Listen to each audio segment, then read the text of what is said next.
Hi, this is Mrs. Rodriguez with another lesson video. Today we're looking at unit rate. So the first thing you should know is that we use the letter K, the variable K, to represent unit rate, okay, in math problems. So what is the unit rate? The unit rate is the value of the ratio when comparing two different units. So we usually use X and Y, okay? So the unit rate is the ratio of X to Y. It's a constant number that never changes. So remember, constant means to stay the same. It's a number that never changes. And because it never changes, it's also called the constant of proportionality. So constant and proportionality, unit rate, interchangeable with each other. Okay, they both mean the same thing. It's called sometimes the constant of proportionality because constant, once again, a number that doesn't change. Proportionality or proportions is comparing two ratios together or comparing ratios. The number that stays the same that expresses the ratio of a problem. If there is a unit rate, okay, if there's a math problem and it has a unit rate, meaning there's a constant ratio between X and Y, a constant number ratio between X and Y, then that means that X and Y have a proportional relationship. They are proportional. And there are different ways to express the unit rate. So we can express it as the unit rate equals how many Y's for every one X. Because it's how many Y's for every one X, the unit rate equals Y divided by X. Or you could write it as the unit rate equals the ratio of X to Y. Or because the unit rate equals Y divided by X, it can also be written as Y equals the unit rate times X. Okay, so let's take a look at an example. So our first example says 3 tablespoons for every 5 servings. And for the unit rate, we want to know how many tablespoons for 1 serving. If it's for every 1 serving, and remember that unit rate is how many Y's for every 1 X, that means that the servings are my X and the tablespoons are my Y. And we already set up here that the unit rate equals Y divided by X, right? So that means that it would be 3 tablespoons divided by 5 servings. And if you do 3 divided by 5, it equals 0.6. And then we would call it tablespoons per serving. Now, the word per means for every 1 serving. Okay, so tablespoons for every 1 serving is 0.6. All right, so let's try to find a couple of unit rates. Let's look at the first one. The first one says that we drive 357 miles in 5 hours, and we want to know how many miles per hour we can go. Okay, so remember, per means for every 1 hour. So if it's for every 1 hour and the unit rate is how many Y's for every 1 X, that means that hour has to be our X and miles has to be our Y. Okay, so this is going to be X, this is going to be Y. And we know that the unit rate is Y divided by X. That's how you calculate for every 1 X. How many Y's do you have? So that will be 357 divided by 5. If we divide 357 by 5, we will know how many miles we can go in 1 hour. All right, now you could do this on a calculator or you can do it to the side on your paper. I'm just going to do it to the side. 5 goes into 35 7 times. Drop down the 7. 5 goes into 7 1 time. You get a remainder of 2. We add a decimal, so we can add a 0 and drop that down. 5 goes into 20 4 times. 4 times 5 is 20. You get a remainder of 0. And so that means this equals 71.4. All right, so 357 divided by 5 equals 71.4. But it's not just 71.4. You have to write the units with this so we understand what you're talking about. And what we're saying is for every mile, you go a certain distance, right, for every hour. So in this case, for 1 hour, we drive 71.4 miles per hour. Now we know how far we went in 1 hour. And this comes in handy because let's say you wanted to go on a road trip to LA. You want to know about how long it's going to take there to get there, and all you know are the number of miles you're driving, right? And you want to know how long it would take. Well, now that we know that it's 71.4 miles for every hour, let's say that LA is 600 miles away, we could do, oh, okay, well, 600, we divide that and we can figure out how many miles it would take to get to LA. Or we can go, oh, okay, well, we're going to be driving for 6 hours. How far are we going to get? And you could multiply 71.4 by 6 and see how far you can get in 6 miles. So knowing the unit rate, or in 6 hours, knowing the unit rate comes in very handy. Let's try another one. 4,200 calories for 6 servings of pie. Okay, and we want to know the calories per serving. Once again, per means for every 1 serving. And unit rate is how many Y's for every 1X. So that means serving is going to be X, Y is going to be calories. So servings, X, calories, Y. And our unit rate, to find out how many calories for every 1 serving, we do Y divided by X. So 4,200 divided by 6. Once again, you can do that on your calculator or off to the side. 4,200 divided by 6. Well, I know 6 goes into 42.7, so it goes into 4,200 700 times, which gives you 4,200. So this equals 700.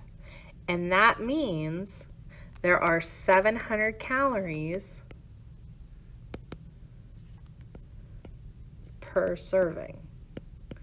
So if you're eating this pie and 1 slice of pie is a serving, you would know that you're going to eat 700 calories. This gets used a lot by people who are dieting. That's one example of how it's used. Quite a bit, you know, they want to eat a certain amount of calories a day. So they look at, well, how many calories are in each serving of their food. They divide and come up with the unit rate, and then they know how many calories per serving, whatever it is they're eating is, and they can make sure that they stay within a certain calorie number. Unit rates are used in day-to-day life. Okay, so now that we know how to calculate the unit rate, right? How many Y's for every 1X? What else can we do with it? Well, we can use it to calculate different quantities. So what do I mean? Well, here in our first example, we have if there are 8 ducks and they cost $23.60, how much would it be for 7 ducks? Now, remember, the unit rate is how much does it cost for every 1 duck? Well, if we know the unit rate, how much it costs for 1 duck, and we don't want 8, we only want 7, we can calculate how much it would cost for 7 ducks. So if you know the unit rate, you can calculate for different quantities. So let's try it out. We have 8 ducks for $23.60. We want to know how much money per duck. Okay, so for every 1 duck, that means the ducks are going to be X, money is going to be Y. So this is going to be Y and this is going to be X. I know that the unit rate is going to be, if I want to know how much it is for one duck, it's going to be 2360 divided by 8. Now, 2360, or 23.6 divided by 8 is $2.95 per duck. Cool. Now that we know how much it is for one duck, we can calculate how much it would cost for any quantity of ducks. We can do 7 ducks, 1,000,000 ducks, 20 ducks, 40 ducks, however many ducks we want, because now we know how much it costs for each duck. So in this case, we want to know how much does it cost for 7 ducks. Well, now that we know the unit rate, we know that it's just going to be the unit rate times how many ducks we want. So in this case, $2.95, and if we multiply that by 7 ducks, we would get $20.65. Okay, now, once again, if you're going to do it by hand off to the side, you would do 2.95 times 7. 5 times 7 is 35, carry the 3. 9 times 7 is 63, plus 3 is 66. Carry the 6, and then 7 times 2 is 14. 14 plus 6 is 20. There are 2 decimal places after the decimal, so that means our decimal is going to go 2 places in. There will be 2 numbers after the decimal in our answer as well, and that's how we got the $20.65. So 7 ducks, $20.65. But like I said, the important thing about unit rate is it gives you how much money for every 1 duck. So once again, maybe you want 14 ducks or 250 ducks. It wouldn't matter the quantity. You can change the quantity to whatever you want because now you know how you would figure it out. Now that you know that 1 duck is $2.95, you would just multiply that by any quantity, and that will give you how much it costs. All right, let's take a look at another example. When Amber does her math homework, she finishes 10 problems every 7 minutes. How long will it take her for her to complete 35 problems?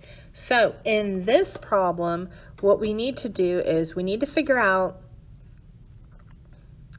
how many minutes it takes for her to complete 1 problem. So how many minutes per problem? If we know how long it takes her to complete 1 problem, then we can calculate how long it will take her to complete any number of problems. We could do 35 problems, 100 problems, 1,000,000 problems, 20 problems. We can choose any number of problems and instantly be able to find out how long it will take her because we found the unit rate, which is how long it takes her to complete 1 problem. So remember, per means for every 1. And the unit rate is equal to how many y's per every 1 x. So that means problems are going to be x and minutes are going to be y. So here's my x, here's my y. Now, the unit rate, to figure out how many minutes for every 1 problem, we are going to divide y by x. So in this case, it's going to be 7 divided by 10. Now you can do that on a calculator or you can do it off to the side. Remember, your top dog goes in the house. It's not whichever number is bigger. In this case, the top dog is 7, so 7 goes into the house. 10 doesn't go into 7, so we have to add a decimal. So we can add a 0, and 10 goes into 70 7 times. So this means that it takes 0.7 minutes, okay, minutes per every problem. So now we know 0.7 minutes for every problem. Well, the question's asking how long is it going to take for 35 problems? Well, that's super simple because now that we know how long it takes for 1 problem, all we have to do is take 0.7 and multiply it by 35. So let's do it. We have 35, we have 0.7. 7 times 5 is 35, carry the 3. 7 times 3 is 21, plus 3 is 24. There is one number after the decimal. Oops, let me change colors. One number after the decimal, so that means our decimal in our answer is going to have one number after it, and that's our answer. How long is it going to take for Amber to do 35 problems? It's going to take her 24.5 minutes to do 35 problems. Okay, and like I said, unit rate comes in very handy because maybe she does want to like schedule out her time and she wants to figure out how long it's going to take her because she has maybe something else to go do. Now she can calculate it's going to take her about 24.5 minutes to complete her homework. Okay, so unit rate is a ratio between two quantities, your x and your y, and it's how many y's for every one x. And once you know that unit rate, it comes in handy because then you can calculate different quantities, right? And this is used every day. Like I said, people use it for dieting to calculate how many calories are in their food. Or maybe, you know, you want to go to the store and you want to buy candy and a candy bar is 5 for $1 and you don't want 5 of them, you just want 2 of them. Well, the unit rate, 5 for $1,